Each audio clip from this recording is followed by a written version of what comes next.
सिद्धेभ्यः। ॐ नमः सिद्धेभ्यः। ॐ नमः सिद्धेभ्यः। नमो अरिहन्तानं नमो सिद्धानं नमो आयर्यानं नमो वज्रायानं नमो लोभे सबसाहुनं। श्रीमते सकल साम्राज्यपदिमेयुषे धर्मचक्रवर्ते भर्त्रे नमः संसार भीमसे। श्री आदिसागर आचार्य गुरुचारित्र विभूषितं भेषजं मान्त्रिकं ज्योतिर्विदं न्यायिकं कविं निमित्तज्ञं बुधे पूज्यं सर्वसङ्गविदोरितं प्रभावशालिनं धीरं वन्दे ते विद्रभक्तितः। वन्दे श्रीमहावीरकीर्तिसुगुरुं विद्याग्निपारप्रदं कालद्यापितपोर्दिं गुणगुणैः पूर्णं पवित्रं स्वयं नग्नत्वादिकदुष्टशतपर्षैः भग्नोर्णयो योगिराट् पापन्यां कुबुद्धिकुष्ठकुहरात् संसारपाथोनिधे कल्पान्तकाव्यवचनावशया गुरूणां लोकोत्तराखिलगुणसंस्तवनं प्रशंसा। स्वामिन्नमोऽस्तु शिरसा मनसा वचोभिः दद्या शिवं विमलसागरसूरिवर्य नरेन्द्रदेवेन्द्रपदारविन्दम् उपदेशनिपुना गुरुरविन्दं शैलस्वभावकरुणाप्रपूर्णं तं पुष्पदन्तं प्रणमामि नित्यं।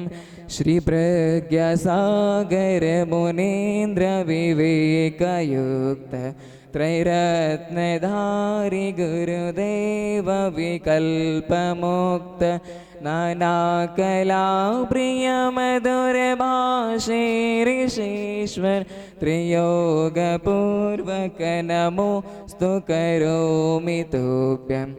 अक्षरपयत्हीनं मत्ताहीनं च जन्मये भणयं तं खमौनाणदेवय मयमज्जि दुःखकयं कणौ।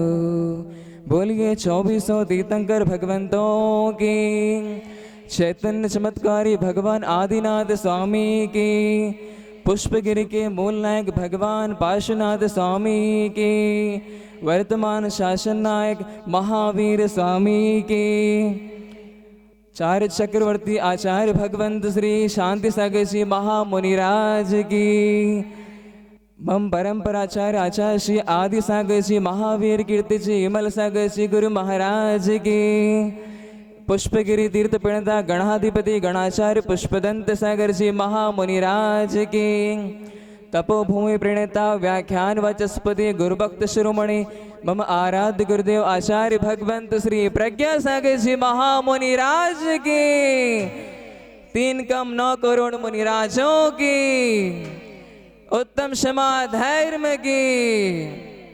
आज पूरे विश्व में यह 10 लक्षण पर्व मनाया जा रहा है।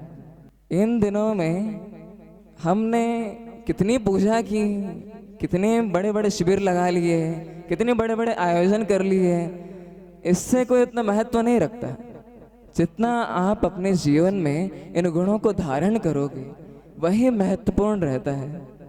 नहीं तो बस यहाँ सुबह आए, पूजा कर लिए, विधान रचा लिए, शिविर लग गया, सायंकाल भोजन करके चले गए और कुछ हुआ ही नहीं। सालों से ही कर रहे हैं पर एक दिन भी हमारे जीवन में क्या सुधार आया? क्या साल में 3 बार 10 लक्षण आते हैं, क्या आप में सुधार आया? हर साल आते हैं, लेकिन यह पर्व एक महापर्व है जो हमारे जीवन में एक महापर्व के रूप में घटित हुए हैं। ये गुणों का पर्व है क्योंकि जैन धर्म में गुणों की पूजा होती है। उन गुणों को धारण करने वाले जो गुणी भगवंत होते हैं उनकी पूजा होती है, क्योंकि हमें भी उन गुणों को धारण करना है, इसलिए हम उन गुणवान भगवंतों की पूजा करते हैं। आजकल 10 लक्षण के पर्व में बाजारों की रौनक कम हो जाती है और मंदिरों की रौनक कई गुना बढ़ जाती है। साल भर में जो लोग आते ही नहीं है ना, वो भी आते हैं आज। और मंदिरों की सफाई पर्वों के पहले होती है, उसी तरह हमें भी पर्वों के पहले अपने मन की सफाई को करना पड़ेगा, वरना वो गुण रूपी जो लक्ष्मी है ना, वो हमारे घर प्रवेश नहीं करेगी। क्योंकि कचरे में कभी रंगोली नहीं पूरी जाती। इसी तरह जहाँ कचरा है हमारे मन में, वहाँ पे गुण रूपी रंगोली नहीं पूरी जा सकती। सबसे पहले हमें अपने मन के कचरे को हटाना होगा, तभी वह गुण हमारे मन में प्रवेश करेंगे। जैन धर्म जो है वह परीक्षा प्रधानी है। बिना परीक्षा के वह देव शास्त्र गुरु को स्वीकार करता ही नहीं है। जो परीक्षक होता है वह पहले आप्त, आगम और आराध्य गुरु की परीक्षा करता है, फिर वह स्वयं परीक्षक परीक्षा दे के उस धर्म का अनुयायी बनता है। दोनों को परीक्षा देनी पड़ेगी। अगर उसमें पात्रता नहीं है तो वो कैसे उसमें रत्नत्रय ठहर पाएगा। और इन 10 धर्मों की शुरुआत क्षमा धर्म से होती है। क्योंकि आपके मन में अगर क्रोध है, वैर है, तो आप अपने अंदर इन धर्मों का प्रवेश नहीं कर पाओगे। इन 10 धर्मों में पहले क्षमा को रखा गया है। क्रम क्रम से यह धर्म हमारे जीवन में घटित होते हैं और हमें अपने जीवन में हीरा बनना है, कोयला नहीं। क्षमा मांगने के बाद जो है हमारा मन बड़ा हल्का हो जाता है और सामने वाला जो व्यक्ति है, अगर हम वो हम पे क्रोध करता है तो हमें उस पे क्रोध नहीं करना चाहिए। अगर आपने भी उस पे क्रोध कर लिया तो कौन सा बड़ा काम कर लिया? क्या वो सुधरेगा क्या आपको देख के? नहीं सुधरने वाला। हमें ही उसे क्षमा करना होगा तो आदमी हमारे सामने नतमस्तक हो जाएगा। जो क्षमावान होता है ना, वो बड़ा होता है, वहीं आगे जाके भगवान बनता है।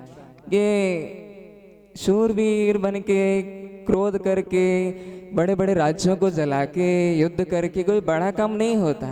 क्योंकि बोलते हैं क्षमा वीरस्य भूषणम, क्षमा जो है वो वीरों का भूषण होता है। क्रोध करने वाला वीर नहीं है। कितने ही लोग क्रोध कर लेते हैं और अपने ही गुणों की क्षति कर लेते हैं, लेकिन क्षमा जो है अपनी आत्मा का गुण है, उसे हमें जागृत करना है। क्योंकि भगवान पार्श्वनाथ को हम देखते हैं कि कमट ने कितने भावों तक उसने उन पार्श्वनाथ भगवान के जीव पे उपसर्ग किया, बैर बांधा, क्रोध किया, परंतु उसको क्या मिला? नरकों के दुखों के अलावा कुछ भी नहीं मिला। लेकिन पार्श्वनाथ भगवान निरंतर उत्थान को प्राप्त होते गए और कुछ ही जन्म में उन्होंने मोक्ष को प्राप्त कर लिया। मोक्ष को प्राप्त करना ही नहीं, बल्कि उस कमट का जो था, उसने जो उनको पीड़ित किया था, वे उसको क्षमा करते हैं और वे भगवान पार्श्वनाथ उसे भी अपने प्रभाव से सम्यक दृष्टि बना देते हैं कि मैं तो भगवान बन ही गया, अब तू भी मेरे जैसा बन जा, मैं तुझे कोई नरक में नहीं ढकेलूंगा। अगर आप झुकोगे ना तो सामने वाला नतमस्तक हो जाएगा। क्योंकि जो पात्र होता है उसमें जल भरने के लिए पहले स्वयं उसको झुकना पड़ता है, फिर वह जो जल भरने वाला पात्र वह झुकता है, फिर वह पात्र भर पाता है। अगर आप झुकोगे नहीं, उल्टा ही पात्र रहेगा, तो कितना भी पानी आए वो तो बह ही जाएगा। इसलिए क्षमावान होना, विनयवान होना, ये गुण है जो आत्मा की संपत्ति है। बाकी बाह्य संपत्ति तो सबको मिलती है, दुर्जनों को भी मिलती है, लेकिन ये सद्गुण जो होते हैं ना, वो सबको प्राप्त नहीं हो पाती है। इसी तरह आज उत्तम क्षमा का महापर्व है। आप सब ने इस धर्म को धारण करना है। पूजन तो सालों से कर रहे हैं, अब धारण कब करोगे? धारण करने की बात है।